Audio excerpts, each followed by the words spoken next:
Hi guys, welcome to our channel Telugu audio stories with Maithri. నా ఛానల్ని ఎవరైనా ఫస్ట్ టైం చూస్తున్నట్టయితే తప్పకుండా లైక్ చేయండి, షేర్ చేయండి అండ్ సబ్స్క్రైబ్ చేసుకోండి. నా ప్రేమ నువ్వే పార్ట్ 49. ఇక లేట్ చేయకుండా స్టోరీలోకి వెళ్దాం.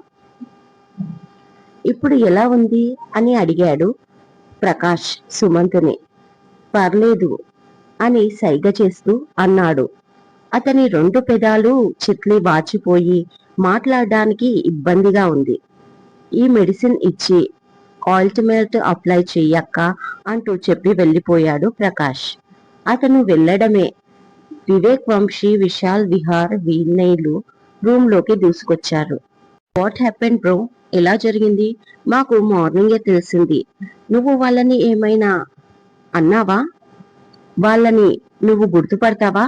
ఇదంతా ఎలా జరిగింది? ఎక్కడ జరిగింది? ఎప్పుడు జరిగింది? ఆ టైంలో నువ్వేం చేశావు?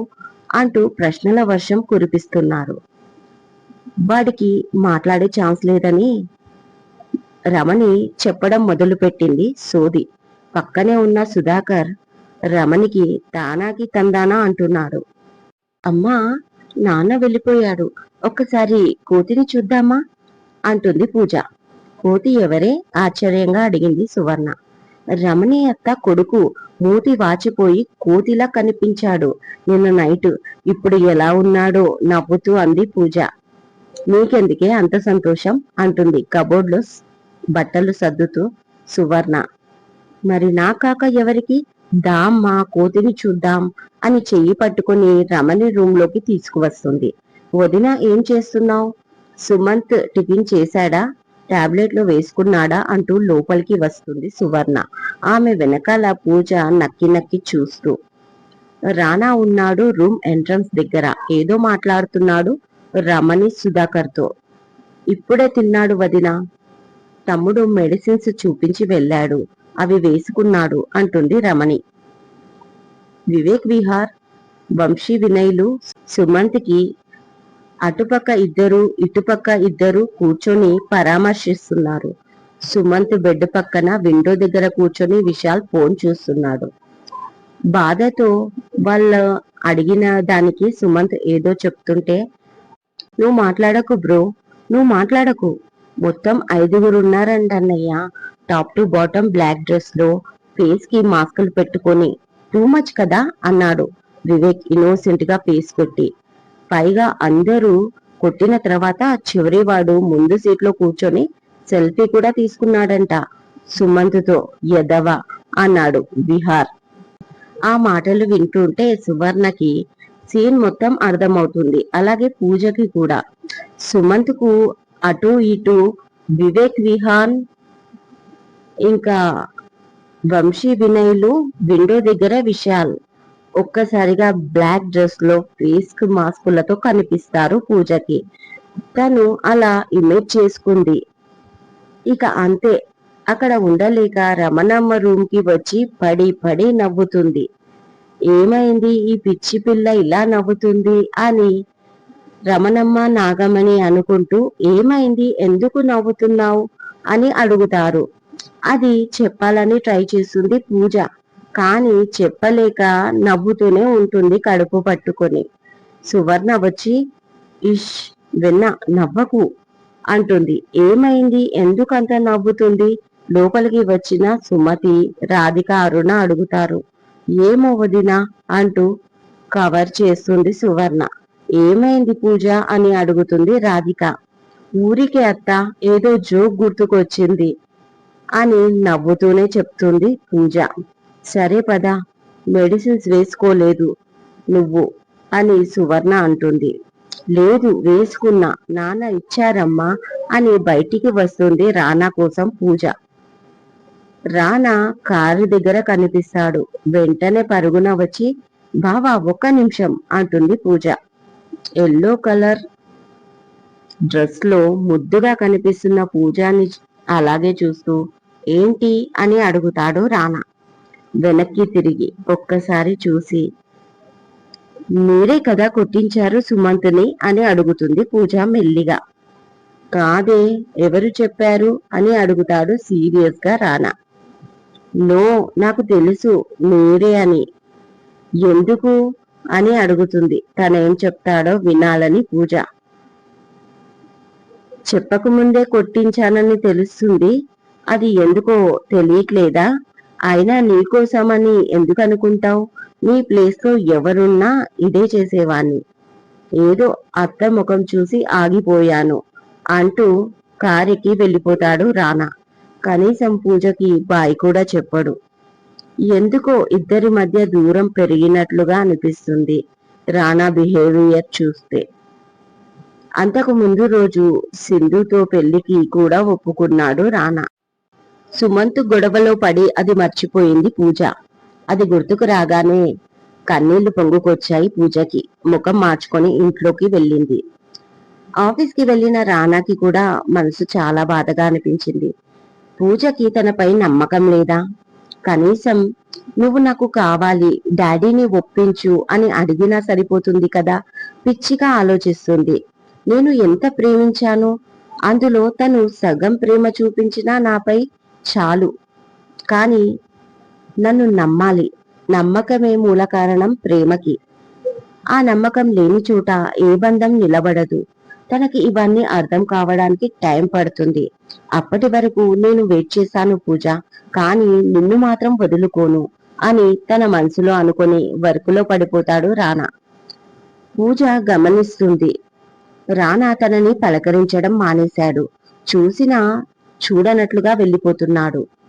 ఎంతమందిలో ఉన్నా అలోన్ గా ఫీల్ అవుతుంది. కానీ అమ్మా నాన్న దగ్గర విషయం బయట పెట్టడం లేదు పూజ. ఈ హాఫ్ శారీ మార్నింగ్ గుడికి వెళ్ళేటప్పుడు వచ్చాక ఈ డిజైనర్ డ్రెస్లు వేసుకో. అమ్మమ్మ వాళ్ళది ఈ డ్రెస్ సెలెక్షన్ చేశాను, లాంగ్ ఫ్రాక్. దీంతో కేక్ కటింగ్ చేస్తావు. ఫంక్షన్ అంతా అయిపోయాక రిలాక్స్ అయ్యేటప్పుడు ఈ డ్రెస్ వేసుకో. ఓకే కదా అని చూపిస్తుంది సువర్ణ బర్త్డే కాస్ట్యూమ్స్ పూజకి. అని ఏదో ఆలోచిస్తుంది పూజ. బంగారం, ఈ డ్రెస్లన్నీ నీకు, నాకు కాదు విన్నా.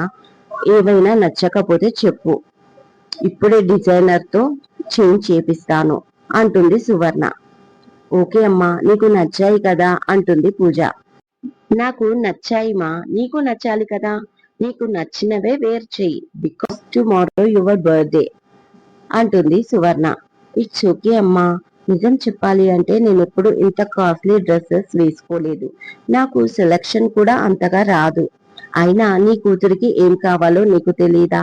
నీకు నచ్చినవే నేను వేసుకుంటాను అంటూ హక్ చేసుకుంది పూజ. కూతురి మాటలకు బాధ సంతోషం ఒకేసారి కలిగి గట్టిగా హక్ చేసుకుని ముద్దు పెట్టుకుంటుంది సువర్ణ. నా బంగారం ఏం చేస్తుంది అంటూ వస్తాడు ప్రకాష్. ఆ నాన్న అంటుంది పూజ. చూడు బంగారం, నీకోసం జ్యువెలరీ తీసుకొచ్చాను అంటూ 3 బాక్సెస్ చేతికి ఇస్తాడు ప్రకాష్. టీవీ యాడ్ లో కనిపించే డైమండ్ సెట్లు తన కళ్ళ ముందు ఉన్నాయి పూజకి. అయినా ఇవేవి సంతోషాన్ని ఇవ్వడం లేదు ఆమెకి. రానా ఒక్కడు మాట్లాడకపోయేసరికి తన మనసంతా బాధతో మూలిగింది. ఈ విషయాన్ని ఎవరికి చెప్పుకోలేదు. తన సిచ్యువేషన్ అలా ఉంది. నైట్ కి అప్పు సుందరి ఆంటీకి కాల్ చేసి మార్నింగ్ త్వరగా రమ్మని చెప్తుంది కొత్త ఇంటికి. అది కూడా సువర్ణ గుర్తుకు చేసినకు. అసలు బర్త్డే అన్న ఇంట్రెస్ట్ కూడా తనకి లేదు. కొంచెం తిని పడుకుంది పూజ. ప్రకాష్ గమనిస్తూనే ఉంటాడు తనని. మార్నింగ్ రెడీ అయి గుడికి వెళ్తుంది పూజ అందరితో కలిసి. ఇన్విటేషన్ అందడంతో ధర్మ ఫ్యామిలీ ఒక రోజు ముందు వస్తారు. దాంతో జయ, ధర్మ, సింధు గుడికి కూడా వస్తారు వీరితో పాటు. అక్కడ దర్శనం కంప్లీట్ అవ్వగానే డైరెక్ట్ గా కొత్త విల్లాకి వెళ్ళిపోతారు. ముందుగా కారు దిగిన ప్రకాష్, సువర్ణలు తమ కూతురికి గ్రాండ్ గా వెల్కమ్ చెప్తారు ఇంటి లోపలికి. పూజ నడిచే చోటు పూలు పరిచి పూజపై పూలు జల్లుతూ ఆహ్వానిస్తారు. ఫొటోస్, వీడియోలు తీస్తారు. దానికోసం స్పెషల్ గా టీం ఉంటుంది. ఇక ఎక్కడ చూసినా తన చిన్ననాటి ఫొటోస్ చిన్న చిన్న బ్యానర్లలా వేసిస్తారు ఇంట్లో. స్పెషల్ గా పెద్ద కేక్, విల్లా మొత్తం ఫారెన్ ఇంటీరియర్ డెకరేషన్ తో సూపర్ గా ఉంది ఇల్లు. ఇల్లు బాగా నచ్చేసింది పూజకి. చాలా బాగుంది నాన్న మన ఇల్లు అని చెప్తుంది. ఆ తర్వాత తన రూమ్ చూపిస్తారు. చిన్నప్పటి అన్నప్రాసరణ చేసినప్పటి ఆమె వాడిన వెండి బంగారం వస్తువుల నుంచి తను విడిపోయే ముందు ఆడుకున్న బొమ్మల వరకు చిన్నప్పటి ఫొటోస్ అన్ని ఒక పెద్ద షోకేస్ లో అమరుస్తారు చాలా అందంగా. వాటిని చూస్తూ ఉండిపోతుంది పూజ. తను తల్లిదండ్రులకు ఎంత స్పెషల్, తనని వాళ్ళు ఎంత మిస్ అయ్యారో వాటిని చూస్తే అర్థమవుతుంది. తన ప్రతి ఒక్క వస్తువు ఎంతో అపురూపంగా దాచుకున్న ఆ తల్లిదండ్రుల ప్రేమను చూసి మరొకసారి కళ్ళల్లోంచి వాటర్ వస్తాయి పూజకి. ఇద్దరిని పట్టుకుని ఏడుస్తుంది పూజ. అది చూసి అందరూ కోప్పడతారు. ఇక ఏడ్చే రోజులు పోయాయి, హ్యాపీగా ఉండమని చెప్తారు. అలా అలా మొత్తానికి కేక్ కటింగ్ అయిపోతుంది. ఫంక్షన్ సూపర్ గా జరుగుతుంది. అప్పు, సుందరి ఆంటీలు కూడా వస్తారు. అలాగే ప్రకాష్ స్నేహితులు కూడా. అందరికీ తన కూతుర్ని అపురూపంగా పరిచయం చేస్తాడు ప్రకాష్. అందరూ పూజని స్పెషల్ గా ట్రీట్ చేస్తారు. ఖరీదైన గిఫ్టులు ఇస్తారు. వాటినితో ఒక రూమ్ మొత్తం నిండిపోతుంది. శర్మ ఫ్యామిలీ కూడా వస్తుంది. శర్మ భార్యకి పూజ బాగా నచ్చేసింది. ఇక సాకేత్ అయితే తన కళ్ళని తానే నమ్మలేకపోతున్నాడు. పూజ అంత అందంగా కనిపిస్తుంది. మరి సాకేత్ కళ్ళు పూజ మీద ఉంటే పూజ కళ్ళు మొత్తం రానాపై ఉంటాయి. కేక్ కటింగ్ టైంకి వచ్చిన రానా పూజని విష్ చేసి ఇక సైడ్ అయిపోయాడు. పూజ లాంగ్ ఫ్రాక్ ఇల్లంతా ఊడుస్తుంటే దాన్ని ఆమె రెండు చేతులతో పైకి పట్టి ఇల్లంతా కలియదిరుగుతూ రానాని వెతుక్కుంటూ వెళ్తుంది పూజ. ఎక్కడో పైన ఫోన్ మాట్లాడుతూ కనిపించాడు రానా. అతన్ని చూడగానే ముందుకు వచ్చి కోపంగా చూస్తుంది. ఫోన్ కాల్ కట్ చేసి వాట్ అని అడుగుతాడు రానా పూజని. నా గిఫ్ట్ అని అడుగుతుంది పూజ కోపంగా చూస్తూ. ఇదండి ఇవాళటి ఎపిసోడ్. ఈ ఎపిసోడ్ మీకు నచ్చినట్టు అయితే నాకు కామెంట్ లో చెప్పండి. అలాగే లైక్ చేయండి, షేర్ చేయండి, సబ్స్క్రైబ్ చేసుకోండి నా ఛానల్ ని. మరొక మంచి ఎపిసోడ్ తో మీ ముందు ఉంటాను. మైత్రి.